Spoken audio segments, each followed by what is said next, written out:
ક્યાંથી આવો છો તમે? અમરાઈવાડી, અમદાવાદ. તમે શેના માટે દવા લઈ ગયા હતા? વેટ લોસ માટે. બરાબર. કેટલું વજન ઘટ્યું 5 તમારું? કિલો ઘટ્યું. 2 મહિના. 5 કિલો ઘટ્યું. કેટલો સમય થયો આપણે દવા લીધે? 2-2.5 મહિના થયા છે. અને તમને સાથે ડાયાબિટીસમાં શું પરિણામ મળ્યું? સુગર નોર્મલ થઈ ગયું છે.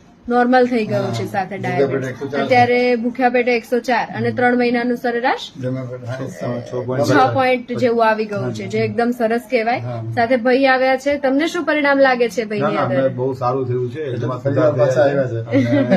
જે એનર્જી છે એ બી વધી છે એમને. બરાબર. અને જે સુગર લેવલ છે કાફી ઓછું થઈ ગયું છે અને બધી રીતે આમ કહેવાય કે બહુ સારું રિઝલ્ટ મળ્યું. સરસ. હજુ સારું પરિણામ મળે એ પ્રમાણે આપણી દવાના પ્રયાસ ચાલુ રહેશે. તમે લોકોને શું સંદેશ આપશો અમૃતાલયની દવા વિશે? ત્યાં જઈને દવા લેવું, સારો આરામ થાય અને રિલીફ રહે. સારું બોડી માટે સારું છે, હેલ્થ સારી રહે એનાથી. અને આયુર્વેદ દવા કોઈ આડઅસર ના થાય. બિલકુલ સરસ ભાઈ, જે પરિણામ મળ્યું બદલ અભિનંદન. જય દ્વારકાધીશ.